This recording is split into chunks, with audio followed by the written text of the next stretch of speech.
value of money. Albert Einstein said, and he noted, if you put $1 away and it grows at 7% interest, it's worth $2 after 10 years. It's worth $4 after 20 years. After 30 years, it's worth $8 because you put it away in year 1. If you wait and you don't put it away until year 30, you won't have nearly as much. So we really want to concentrate on the time value of money. That's very, very important. Dr. A invests $100,000 a year, and for you this could be $10,000 a year, but it shows you the difference.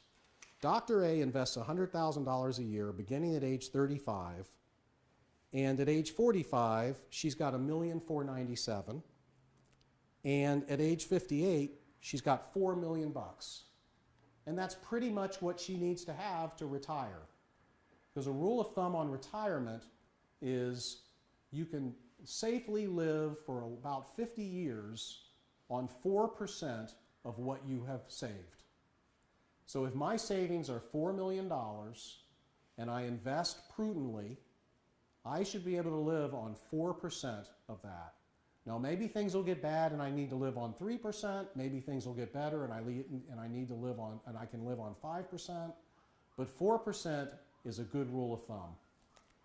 So by age 55, this person has reached $4 million. They're able to live on $160,000 a year. Their children are grown up and self-supporting.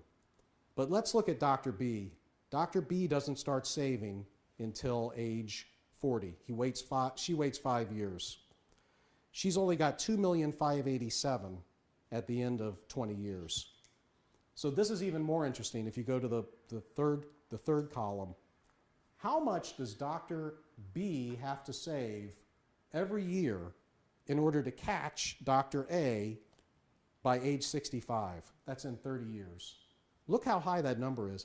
$143,000 a year that Dr. B has to be saving to keep up because Dr. A got a head start of 5 years. So we really want you, if you can, to the extent you can, to live conservatively these first years. Get the students' loans paid down if they are at 7% or higher, and get your investment savings going. And you've already got your 403Bs started.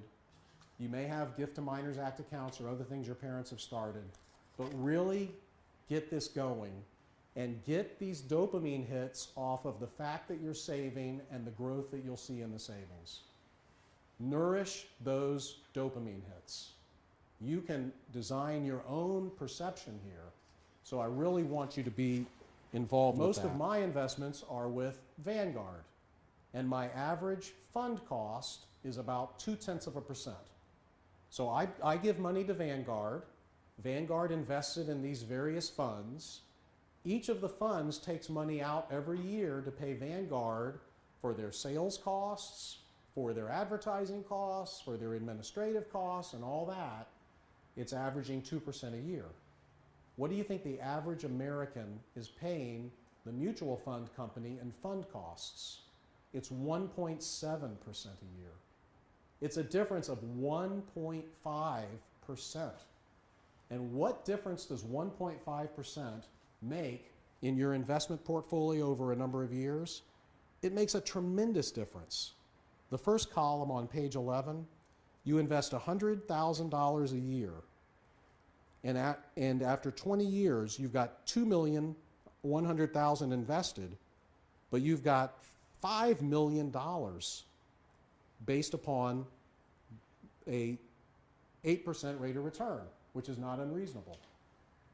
But if you only got a 7% rate of return, you'd only have $4,488,000. It's cost you six years of investment money, almost $600,000, because of 1% difference. So whenever you sit down with an investment advisor, the first thing in my mind, in your mind, is what is this investment going to cost?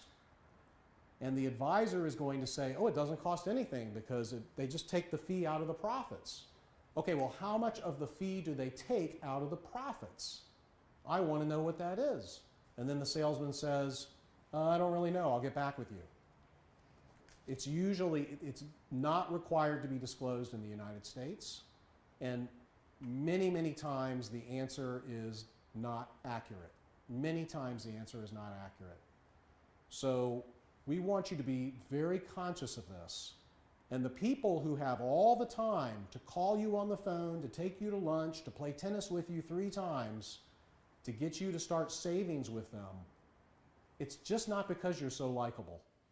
You are likable, but that's not what their real motive is. Their real motive is a 3 to 5 to 8% commission on every dollar you put into the investment. So I just want you to be very aware of that. And I read an article a couple of weeks ago that 90% of new money going into mutual funds in the United States is going to Vanguard, which amazed me, but it makes a lot of sense because people are starting to get much smarter on that.